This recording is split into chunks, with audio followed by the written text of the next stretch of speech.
Hey y'all, welcome to the Dr. Phil Show. Today we're going to take a look at the hatred Frankenstein has towards his monster's looks, and even more when Frankenstein's hate went from not just the monster's outside appearance, but to the insides as well. Will everyone please welcome Dr. Frankenstein? Welcome, Doc. Hey. Glad you could make it. Thank you. So, Doc, we've all been wondering, how come you decided to completely disown your son? It wasn't my choice to disown my son, but it just happened. But can you please not call him my son? Jeez, those are some harsh words. Whether you accept it or not, he is your son, however ugly. How come you decided to hate this creature so much? It wasn't my choice to really hate him, but just the moment he was made, just the hate was just like excruciating. It was crazy. But then like I heard he was committing murders, and I was like, what the hell? And then that's when the hate just went downtown. Jeez, that is so brutal, especially for your own son. I can't believe you hate him so much. Well, we're gonna need to cut to a commercial, and when we get back, we'll take a look into what the murder of the creation performed. Did the creation commit this crime out of love or hate? It's all right once we get back. He sneezes with his eyes open. He makes all the boys want him. No. He plays real-life Fruit Ninja. He puts Tapatio sauce on his cookies and eats it. Santa sends him a wish list every Christmas. He gives Red Bull wings. He got into Stanford, but didn't apply. His blood smells like cologne. And when he goes swimming in the ocean, dolphins appear. He is the most interesting man in the world. I don't always drink water, but when I do, I drink Kirkland.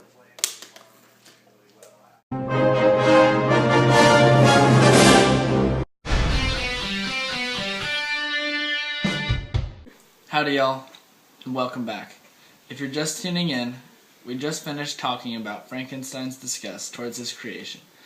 Now, let's take a look into the murder that turned Frankenstein's hate towards his son full swing.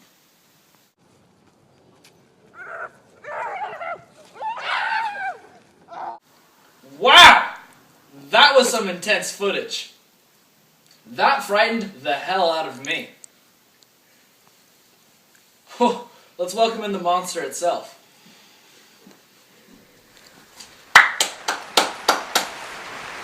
Welcome, monster. Thank you. Hi, Dad. Welcome to the show. So, creation. We're all curious. What provoked you to go kill William? So innocent. So pure. You killed him. I thought it would bring love back for my dad. I was never loved by him, even from the day I was created, and I was just trying to get that back from him. So, creature, you're telling me you committed this murder out of love and not hate? Yes. That's interesting. Well, does this change your view of your son at all, Doc? No. It doesn't matter if you're ugly or pretty. I'm just never gonna love you. I'm very sorry. Why don't you love me? Why would you make something that you can't love? Yeah, Doc. What were you thinking? I don't know what I was thinking, but in the end, I'm just never gonna love this creature. Well, monster, I think that Frankenstein has made it very apparent that he will not, does not, and will never love you. Besides forgiving you his love, is there anything else that he could do to help you? I would appreciate it if you created someone that I could show my affection to, and if you don't do that, then I would just rather be killed.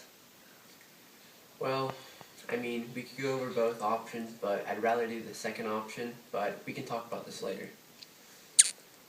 Wow. Really harsh words over there. Getting some crazy vibes. Well, before you two go, Frankenstein, remember that the ugliness in your son reflects the ugliness you portrayed when you chose to help Justine. When you chose not to help Justine. Next, we'll have Justine here to talk about how she was so brutally betrayed and how you never came to her aid before she got killed. Where do you think we should put this one? Let's put it down here. Like here? Yeah, Yeah. that's good, honey. Where do you think we should put this one? Maybe here. Okay, you can put that on. Where do you think we should put our one? I don't know, you pick. Let's put it up here. You went to Jared? He went to Jared! Will you marry me? No. Jared, the Galleria of Jewelry. Welcome back, everyone, to the Dr. Phil Show. I'm the host, Dr. Phil, and I'd love it if you guys welcomed our guests, Elizabeth and Justine. Nice to meet you, Justine. Nice to be here. Nice to meet you. Elizabeth. So, Justine, how does it feel knowing that Frankenstein knew who committed the murder but didn't come to your rescue? I mean, it really hurt. I really trusted Victor Frankenstein and the whole Frankenstein family. I thought that he thought I was innocent just because he trusted that I wouldn't do something like that, but instead he only thought I was innocent because he knew who was really guilty. Let's see. Well, how did it feel confessing to a murder you didn't commit? Do you think that it had to do with your social standings in class? I mean, of course it had to do with my class. I wasn't treated fairly at all, but I didn't have much of a choice. I either was going to sit in a cold jail cell by myself while they found more evidence to prove me guilty, or I could just confess it and end the misery once and for all and just be killed earlier than waiting and waiting and waiting. That sounds terrible. Frankenstein's actually backstage right now. Is there anything you want to say to him? Frankenstein, I just want you to know it's really hard to find out I can't trust someone who I've trusted for so long. You created a monster who got me killed. It's really sad to think that you weren't man enough to tell everyone that you knew who really killed William. I'm so ashamed of you. Jeez, those are some harsh words. Well, welcome, Elizabeth. Thank you. Glad you can be here. How does it feel knowing that your brother ignored your family, went behind their back, and created this monster? It stings. I'll be honest with you. Usually people put their family before their work, but my brother just got so caught up and so into what he was doing that he ignored our continuous letters to the point where we thought he was dead. Jeez. Sounds terrible. Do you feel any bitterness towards your brother after this? I do feel bitterness. I believe that he is responsible for creating the creature that would one day come to kill William. And for that to come from our own family is just disgusting. I'm sorry. Is there anything I can do for you? Kleenex? Oh, well, that is a perfect segue to our sponsor, Kleenex. Here to clean it up. I failed my math test! My dog died today. My master doesn't love me. Kleenex, here to clean it up. Welcome back to the final segment of Dr. Phil. We have two cottagers here, Felix and DeLacy. Would you please welcome them?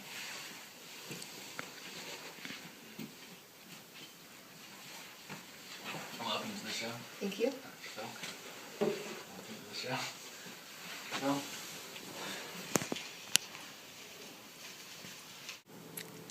So, DeLacy, you seem to be the only person not to care what the creature looked like. Is it because you couldn't see him? I wish that was true, but after hearing my family's reaction, I don't think it is. I was too scared. I see, that makes sense. Felix, do you think that you overreacted to the sight of the monster? Yeah, I was definitely scared to see a stranger in my house, and when he came near my grandpa, I definitely freaked out. It wasn't something I was planning on seeing. Alright, well, did having your grandson freak out like he did scare you, Lacey? Yes, it did. I wasn't expecting a creature to walk in and ruin my family and scare my grandson. I was very nervous. DeLacy, can you even begin to imagine a creature so ugly that your family screamed and ran away? For me, being blind, I've never seen ugly or pretty, but yes, I was scared. Felix, do you wish you gave the creature a chance before you beat the hell out of him?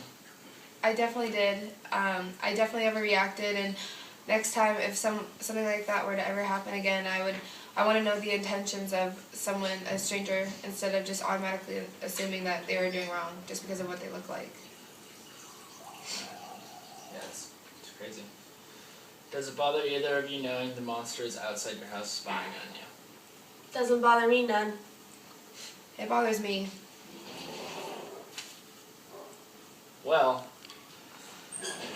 thank you for your honest answers. I could tell that was not easy at times, and at times it might have been a little easier. Yeah, well, it's dead now, but Thanks for coming to the show. Thanks for coming back to the show. We'll see you guys next week on our segment of How to Train a Cage Fighter.